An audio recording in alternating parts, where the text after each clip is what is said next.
The room went silent the moment the billionaire CEO leaned back in his leather chair, a smug smile curling across his face as he slid the chessboard forward like a weapon. The polished glass pieces gleamed under the office lights, but it wasn't the board that made everyone uneasy, it was the challenge. His voice, smooth yet sharp with arrogance, echoed through the executive lounge as he mocked the quiet man sitting across from him, a single father who looked far too ordinary to be in that room. "Beat me in chess, and I'll kiss you right now," he said with a laugh, as if the idea itself was impossible. The executives chuckled nervously, some exchanging glances, others already certain of how this would end. But what they didn't know, was that this game would take only 3 moves, and it would change everything. Before we continue, take a second to like, comment, and subscribe if you believe in kindness, second chances, and the power of underestimated people. Stories like this remind us that greatness often hides where no one bothers to look. The man sitting across the board was named Michael Carter, a single dad from a quiet neighborhood in Ohio. His suit was clean but worn, his shoes polished but aged. He didn't belong in that towering Manhattan office filled with glass walls and billion-dollar decisions. Or at least, that's what everyone thought. Just days before, Michael had been repairing HVAC systems, balancing bills, and raising his 8-year-old daughter, Sophie, who believed her dad was the smartest man in the world. To her, he was a hero. To the world, he was invisible. Michael hadn't always lived this way. Years ago, he had been a promising mathematics prodigy, someone who could see patterns in chaos, solutions where others saw confusion. But life had shifted brutally when his wife, Rebecca, fell ill. The hospital bills piled up, and Michael walked away from his academic career to take on whatever work he could find. By the time Rebecca passed, Michael was left with a grieving child, a mountain of debt, and a life far removed from the brilliance he once carried. He buried that part of himself, choosing survival over recognition. Now, sitting across from Jonathan Hayes, the CEO known for his ruthless decisions and untouchable ego, Michael looked like nothing more than a desperate man trying to land a maintenance contract with the company. The meeting had started as a simple pitch. But Jonathan, bored and unimpressed, had turned it into entertainment. The room watched as Michael studied the board. He didn't react to the insult. He didn't rise to the mockery. Instead, he simply adjusted one piece with calm precision. His eyes were steady, almost detached, as if he had stepped into a different world entirely, a world where noise faded, and only logic remained.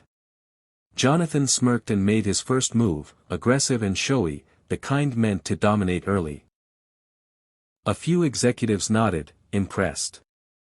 Michael responded almost instantly, his fingers moving with quiet certainty. No hesitation. No fear. Just clarity. The game continued, though "continued" hardly seemed the right word. Within seconds, something shifted in the room. Jonathan's expression flickered. His confidence wavered for the first time. Michael's moves weren't defensive or reactive, they were precise, calculated, inevitable. Each piece seemed to fall into place like part of a larger design no one else could see. Then it happened. Michael moved his final piece, a simple gesture that looked almost insignificant, until the realization hit. Checkmate. 3 moves. The room froze. Jonathan stared at the board, his face drained of color. The laughter had vanished. The air itself felt heavier, as if everyone was holding their breath at once.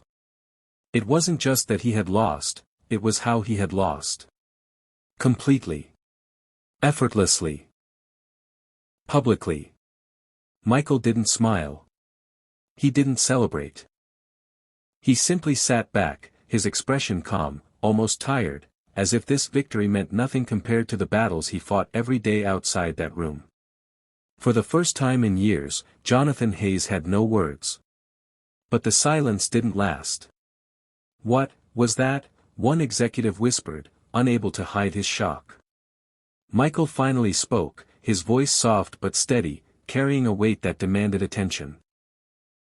He explained that chess had once been his life, that he had competed nationally, that he had studied the game not just as a hobby but as a language of strategy and foresight.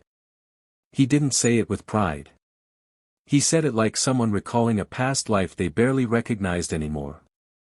Jonathan leaned forward slowly, his arrogance replaced by something unfamiliar, respect, perhaps, or maybe curiosity. He asked why someone with that kind of mind was fixing air conditioners instead of leading companies.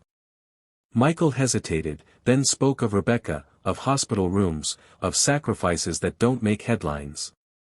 He spoke of Sophie, of bedtime stories and packed lunches, of a promise he made to always be there for her no matter what it cost him. The room changed. The executives who had laughed earlier now looked at him differently. Not as a joke. Not as a nobody. But as someone who had carried more weight than they could imagine, and still showed up, still fought, still endured. Jonathan stood up, slowly walking around the table until he stood beside Michael. For a moment, it seemed like he might say something sharp, something to reclaim his authority. But instead, he extended his hand. And then he did something no one expected. He apologized. Not just for the comment, but for underestimating him, for turning a serious meeting into a spectacle, for forgetting that greatness doesn't always wear expensive suits. But he didn't stop there. Jonathan offered Michael a position, not as a contractor, but as a strategic analyst within the company. A role that would allow him to use the very skills he had hidden for years. It wasn't charity. It was recognition. Michael didn't answer immediately. He thought of Sophie. Of stability. Of dignity. Of the life he had been trying to rebuild piece by piece. And then, quietly, he accepted.